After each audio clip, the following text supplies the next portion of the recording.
Hello bachcho and welcome back to my channel that is Concept Improver. Today in this video we are going to start with class 8 geography chapter number 2, that is land, soil, water, natural vegetation and wildlife resources. And we are going to study this chapter with the help of handwritten notes that are prepared by me. And believe me, after this video and after giving a quality time in learning these notes, you will be able to answer any of the question that will come in your exam easily. So without wasting your more time, चलो अब थोड़ा पढ़ लेते हैं. तो first point पे आओ. First point क्या लिखा है? लैंड. लैंड के बारे में क्या बता रखा है? लैंड जो है एक बहुत ही इंपॉर्टेंट नेचुरल रिसोर्स है. Land is one of the most important natural resources. Apart from this it covers about 30% of the total area of earth surface. इसके अलावा जो हमारा लैंड है ये हमारी टोटल अर्थ का जितना एरिया होता है उसका 30% एरिया कवर करता है. ठीक है, अब 30% ये कवर करता है, लैंड कवर करता है, तो बाकी का 70% कौन कवर करता है? वाटर. अब आगे देखते हैं इसके बारे में क्या लिख रखा है. The uneven distribution of population in different parts of the world is mainly due to the varied characteristics of land and climate. कि मतलब जो अनइवन डिस्ट्रीब्यूशन है पॉपुलेशन की, कि किसी जगह पे जो है ज़्यादा लोग रहते हैं तो किसी एरिया में जो है कम लोग रहते हैं. ऐसा क्यों है? ठीक है, ये डिपेंड करता है on the characteristic of land and climate. ठीक है, लैंड के अंदर बहुत सी खूबियाँ या फिर बहुत से फैक्टर्स जो हैं वो ध्यान में रखे जाते हैं वहाँ पे सेटल होने के लिए, उस एरिया में सेटल होने के लिए. किस तरीके के फैक्टर्स वो होते हैं? जैसे सॉइल हो गया, वहाँ पे वाटर अवेलेबल है कि नहीं, इलेक्ट्रिसिटी, बहुत सारे फिजिकल फैक्टर्स होते हैं. उसके अलावा लोकेलिटी भी देखी जाती है.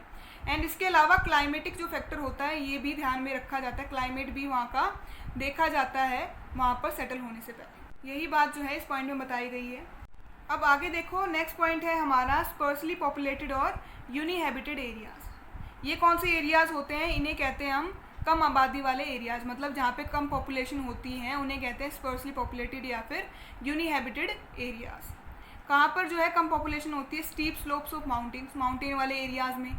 इसके अलावा वाटर लॉगिंग जहाँ पे प्रॉब्लम होती है. उसके अलावा डेजर्ट एरियाज़ में या फिर फॉरेस्ट वाले एरियाज़ में जो है पॉपुलेशन कम होती है, ह्यूमन सेटलमेंट कम होती है. अब आगे देखो, एक नोट दिया हुआ है. नोट में क्या लिख रखा है? 30% ऑफ द अर्थ सरफेस.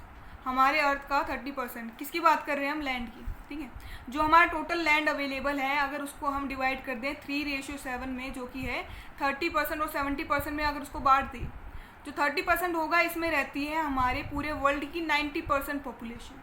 ठीक है, और जो ये 70% है यहाँ पे रहती है बची हुई 10% पॉपुलेशन, जिसे कौन सा एरिया है? ये स्पर्सली पॉपुलेटेड और यूनिहैबिटेड एरिया. ठीक है, कौन से एरियाज इसमें आते हैं वो मैं ऊपर वाले पॉइंट में क्लियर कर चुकी हूँ. अब इस नोट को हम देखेंगे किसके थ्रू? एक डायग्राम के थ्रू या फिर एक पाई चार्ट के through.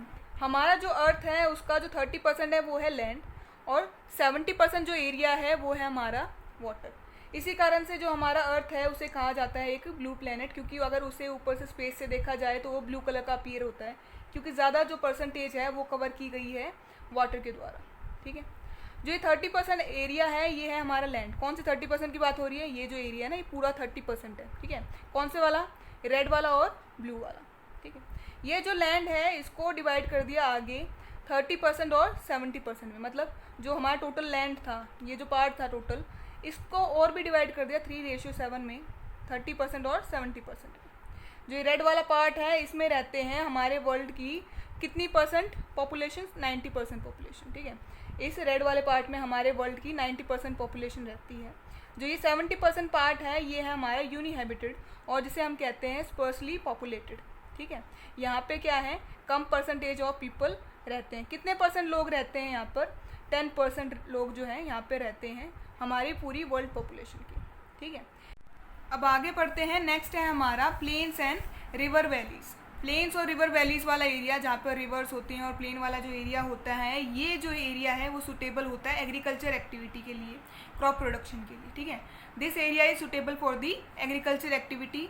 Apart from this area is densely populated area. मतलब यहाँ पर ज़्यादातर जो लोग हैं रहना पसंद करते हैं या फिर रहते हैं. ठीक, पॉपुलेशन इस एरिया में ज़्यादा होती है.